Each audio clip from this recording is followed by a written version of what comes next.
Bismillahirrahmanirrahim. Alhamdulillahirabbil alamin. Allahumma shalli ala sayyidina Muhammadin wa ala alihi wa sahbihi wa man tabi'ahum bi ihsanin ila yaumiddin. Ittaqullah haqqa tuqatih wa la tamutunna illa wa antum muslimun. Alhamdulillah, puji syukur hanya milik Allah Tuhan semesta alam. Salawat sering salam semoga senantiasa tercurah kepada Nabi besar Muhammad Rasulullah Sallallahu Alaihi Wasallam. Allahumma salli ala Sayyidina Muhammad wa ala ali Sayyidina Muhammad. Assalamualaikum ya Rasulullah. Bersyukur pada Allah pada kesempatan pertemuan kelima MK Usul Fikih. Semoga Allah berikan kepada kita keberkahan umur kita, keberkahan ilmu kita. Dan semoga Allah jadikan kita hamba-hambanya yang bertakwa, berakhlakul karimah, ya, berakhlak mulia, berbakti kepada orang tua, dirindu surga. Amin ya robbal alamin. Anak-anak sekalian yang dimuliakan oleh Allah Subhanahu wa taala,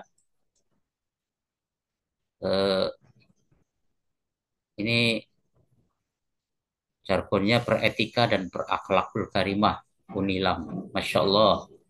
Ya,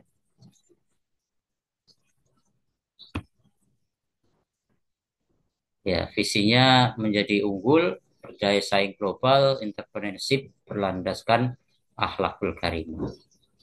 Ya, mari kita ingat kaul makalah Imam Ali bin Abi Thalib karamallahu wajhah. Janganlah sekali-kali engkau menjadi orang yang keburukannya lebih kuat daripada kebaikan. Karena itu kita harus menjadikan hari ini lebih baik daripada hari kemarin. Ya, kekikirannya lebih kuat daripada kedermawanannya. Semoga kita menjadi hamba-hamba Allah yang dermawan, gitu. Dan kekurangannya lebih kuat daripada kebajikannya. Anak-anak sekalian yang berbahagia, eh, Allah dan Rasul-Nya menginginkan kita menjadi hamba-hambanya yang baik, lebih baik, dan terus baik. Ya, istiqomah. Ahlul khair, ya, doanya. Allahumma ja'alna min ahlil khair. Ya, menjadi ahlinya kebaikan, kebajikan. Amin ya rabbal alamin. Baik, hari ini kita eh, akan membahas tentang eh, hukum wad'i, ya.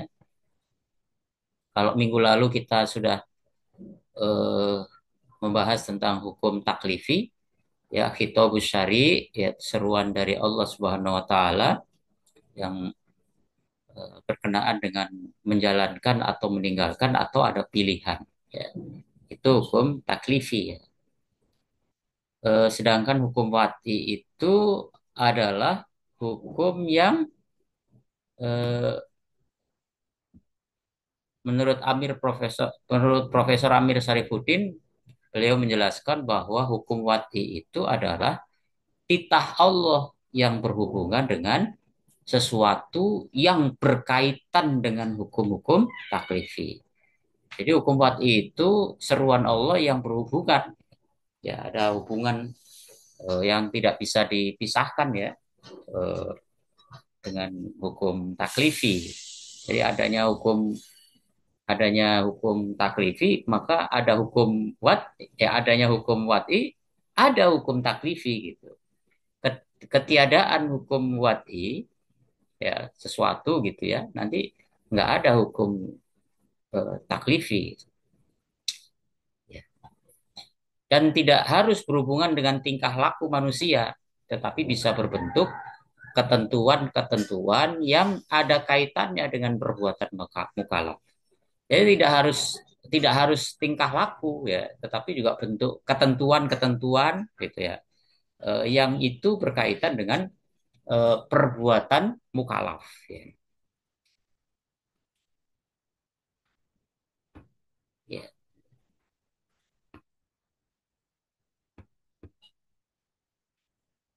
Yang pertama, hukum wati itu ada sebab ya.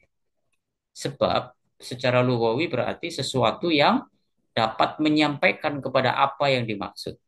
Ya, bisa menyampaikan kepada sesuatu yang dimaksud oleh Allah ya, sang pembuat hukum. Secara istilah sebab adalah sesuatu yang jelas dapat diukur yang dijadikan pembuat hukum sebagai tanda adanya hukum. Lazim dengan adanya tanda itu ada hukum, dan tidak ada hukum, jadi ada sebab gitu. Jadi sebab itu ada, maka hukum itu ada. Sebabnya nggak ada, maka hukum nggak ada. Hukum taklif ya kita maksud. Contoh gitu, eh, sholat zuhur gitu. Maka sebab itu harus ada. Kenapa harus sholat zuhur? Gitu. Karena liduluki syams. Gitu. Sudah condong ya, istiwa lurus dengan kepala kita. Nah, ini udah miring. Nah, gitu. Istiwa ya. Sudah condong gitu. Nah, tergelincir gitu. Kenapa kita sholat maghrib? Ya, Lihuru bisyams, karena syamnya itu mataharinya telah tenggelam begitu. Kapan kita sholat isya? Gitu. Pada saat eh, eh, apa awan merah sudah hilang begitu. Kapan kita eh, sholat subuh? Kalau fajar sodik telah menyingsing ya, fajar sodik telah bentang putih ya. Ya, di ufuk timur itu sudah muncul, maka sebab kita harus melaksanakan sholat subuh. Gitu. Contoh lain, kenapa kita eh, puasa, mengawali puasa dan mengakhiri puasa Ramadan? Nah, ini sebabnya karena telah melihat hilal ya, tanggal 1 Ramadan dan melihat tanggal 1 Syawal. Iya, sebagaimana Rasul sampaikan, sumu li ru'yatihi wa aftiru li ru'yatihi. Berpuasalah kalian karena melihat hilal tanggal 1 bulan Ramadan, dan berbukalah kalian, beridul fitrilah karena kamu melihat tanggal 1 bulan Syawal. Nah, ini ada hilal puasa, tak ada hilal tanggal 1 Syawal, kita tidak boleh puasa. Jadi sumu li ru'yatihi wa aftiru li ru'yatihi. Itu sebabnya. Dan masih banyak lagi contoh-contoh yang lain. Ya, yang kedua hukum wati itu ada syarat ya. Ada syarat. Ada syarat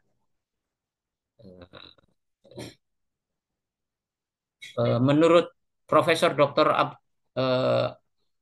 Kholaf ya, Abdul Wahab Kholaf, beliau menjelaskan bahwa syariat ialah sesuatu yang ada atau tidaknya menentukan adanya hukum. Nah, ini syaratnya.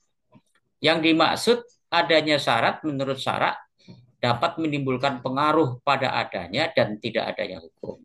Jadi syaratnya terpenuhi apa enggak gitu. Kalau enggak ya enggak ada itu, enggak berfungsi. Ya. Ya. Jadi ada atau tidaknya menentukan hukum itu. Sedangkan Profesor Dr. Abu Zahro menjelaskan bahwa syarat ialah sesuatu yang tergantung kepadanya adanya hukum. Jadi tergantung gitu. Tidak adanya maka tidak ada hukum. Tidak lazim, tetapi tidaklah lazim dengan adanya ada hukum. Nah, tidak lazim. Oh, tidak terpenuhi syarat ya tidak ada hukum. Adanya syarat, syarat terpenuhi maka ada hukum. Begitu. Kalau tidak terpenuhi syarat maka ya tidak ada hukum. Gitu. Jadi tidak sah begitulah ya. Selanjutnya hukum wati itu ada mani. Mani itu eh, eh, penghalang ya. Abdul Wahab menjelaskan mani adalah sesuatu yang keberadaannya dapat meniadakan hukum atau membatalkan sebab. Walaupun sebabnya ada, jadi hukum taklifinya ada. Gitu. karena sebabnya ada. Tapi karena ada yang penghalang yang meniadakan hukum itu, maka hukum itu menjadi tidak ada. Begitu. Sedangkan Profesor Dr. Amir Syarifuddin menjelaskan bahwa mani adalah sesuatu yang dari segi hukum keberadaannya meniadakan tujuan dimaksud dari sebab atau hukum. Jadi meniadakan gitu. Dia itu meniadakan penghalang. Nah, gitu. Contoh gitu.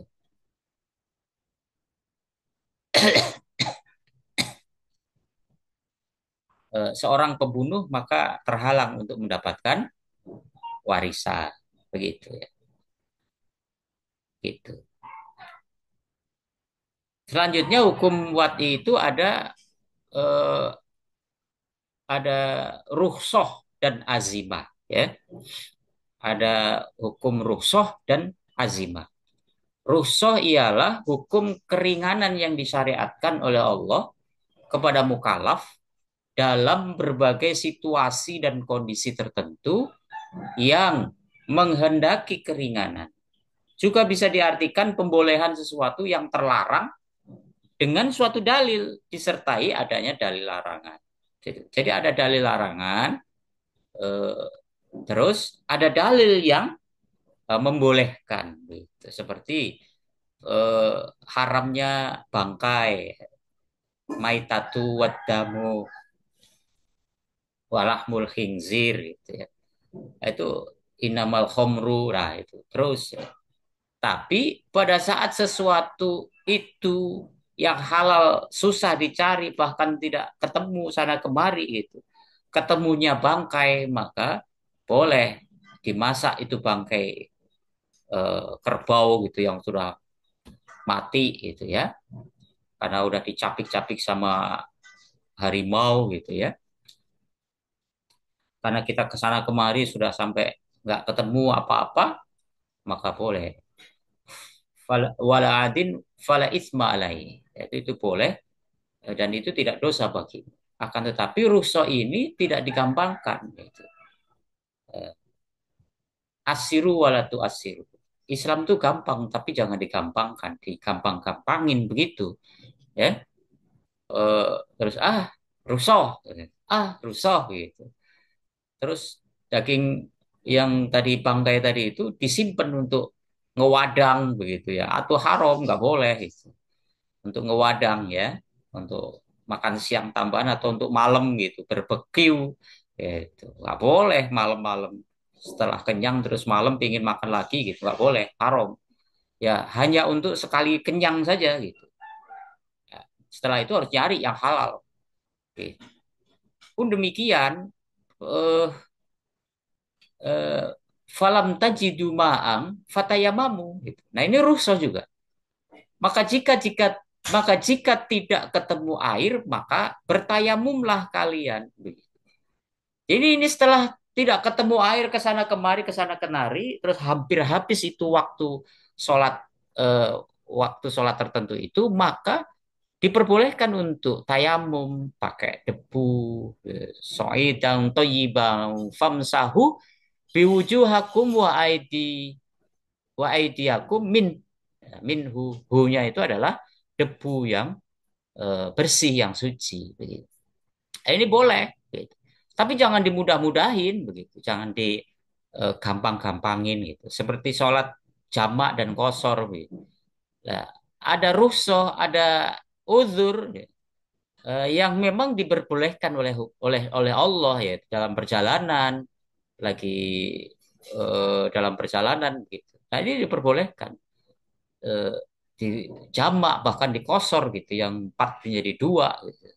Yang tiga jadi jangan jadi satu setengah ya, atau yang dua salat subuh menjadi satu gitu, nggak boleh itu.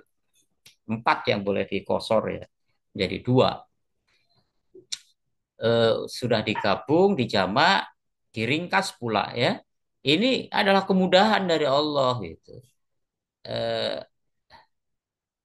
al musyaqqatu tajlibut taisir ya. Itu ada kaidah yang, kesukaran itu akan membawa kepada kemudahan. Nah, ini akan diberikan kemudahan oleh Allah Subhanahu wa taala. Tapi jangan dipermudah gitu. Seperti lagi saya tidak setuju ya pada saat hajatan gitu, walimahan gitu. Sehingga antara zuhur dan asar harus dijamak gitu. Terus dilanjut maghrib sama isya dijamak lagi, nggak boleh. Saya nggak setuju itu. Kan dari pagi sampai siang itu pasti berkeringat dan pasti akan ganti baju. Kenapa pada saat ganti baju terus makan siang eh, tidak kita wudhu dan tidak kita melaksanakan sholat? Apa alasannya? Terus dijamak sama asar. Lalu nanti memang pada saat sholat maghrib tidak butuh untuk mandi begitu. Seharian udah berkeringat begitu nggak perlu mandi. Ya mandilah. Setelah mandi ya silakan untuk ambil air wudhu terus sholat begitu. Aisyah menjelang mau tidur kenapa nggak dilakukan mandi ganti baju terus setelah itu sholat gitu. Nah, jangan digampangin terus dijamak begitu. Loh, kan nanti riasannya hilang gitu. Make upannya hilang. Loh, pada saat eh, kita menyewa tukang rias, memang kerjaannya dia itu gitu. Setelah kita istirahat siang, kita makan siang, ganti ganti pakaian, kita ambil wudhu gitu. Terus sholat 4 rakaat. Setelah sholat kan kita mau ganti baju tuh. Ya sudah sekalian di make up lagi gitu. Kan kenapa? Wong dia memang kita kita apa? Kita jadikan sebagai eh, kita sewa mereka kan gitu. Ini akad ajir wal mustajir begitu. Ya jangan alasan dari kita nanti make upnya hilang gitu. Anak-anak sekalian yang dimuliakan oleh Allah, Allah itu Allah dan Rasulnya memberikan kemudahan, tapi jangan dipermudah, gampang-gampang dipermudah, bentar-bentar dipermudah. Iya. Nah, azimah ialah hukum-hukum umum yang syariatkan sejak semula oleh Allah, yang tidak dikhususkan pada suatu kondisi dan tidak pula dikhususkan pada salah seorang mukallaf. Ya. Jadi kembali lagi gitu. Pada saat kita tayamum, nyari-nyari air ke sana kemari tidak ketemu. Pada saat kita mau sholat, A'udzubillahiminasyaitonirrajim, Bismillahirrahmanirrahim. Sudah mau takbir begini, turun hujan. Cus, hujan. Maka kita harus mengambil azimah. Ya, rusuhnya hilang mengganti jadi azimah. Pada saat kita sudah nyampe ke Korea ke kampung kita, maka eh, rusuh untuk jamak kosor udah hilang gitu. Maka kita wajib untuk kembali sholat as-sholatu ala waktiha, sholat pada waktunya. Begitu. Nah, selanjutnya ada sah dan batal ya. Menurut Profesor Abdul Wahab Kholaf, sah adalah timbulnya berbagai konsekuensi secara syariah atas perbuatan itu. Ya, konsekuensi sah ya, ada konsekuensi. Kalau syarat rukun terpenuhi begitu. Maka apa yang menjadi kewajiban dan tanggung jawabnya telah lepas jika syarat dan rukunnya terpenuhi dan tidak dapat hukuman bahkan mendapatkan pahala di akhirat. Begitu. Jadi sebaliknya batal artinya tidak berbekasnya perbuatan bagi mukallaf baik fit dunia wal akhirah gitu. Nggak ada bekas. Ini batal dari awal udah nggak jelas. Ya. Dari awal sudah nggak jelas batal semua. Ya. Arti batal dalam ibadah berarti bahwa ibadah itu tidak memadai dan belum melepaskan tanggung jawab serta belum menggugurkan kewajiban. Jadi belum gugur itu kewajiban begitu. Maka eh, dia tetap bertanggung jawab atas kewajiban itu dan kalau tidak dijalankan maka ya nanti di akhirat bukan mendapat pahala tapi mendapatkan dosa. Selanjutnya adalah fasid. Profesor Dr. Amir Sarifuddin menjelaskan bahwa fasid kebalikan dari sah. Itu. Fasid mempunyai arti yang sama dengan batil baik dalam bidang ibadah maupun muamalah, yaitu suatu perbuatan yang dilakukan tidak memenuhi syarat dan rukun atau belum berlaku sebab atau terdapat mani ya. Maninya ada mani terus sebabnya belum muncul gitu, maka fasid. Wallahu a'lam bishawab. Alhamdulillahirabbil alamin. Semoga Allah Subhanahu wa taala memberikan keberkahan pada ilmu kita, umur kita, dan Allah jadikan kita anak-anak yang solih solihah, berakhlak mulia, di rindu surga. Amin ya robbal alamin. Alhamdulillahirabbil alamin. Subhanakallahumma wa bihamdika asyhadu an la ilaha illa anta astaghfiruka wa atubu ilaik.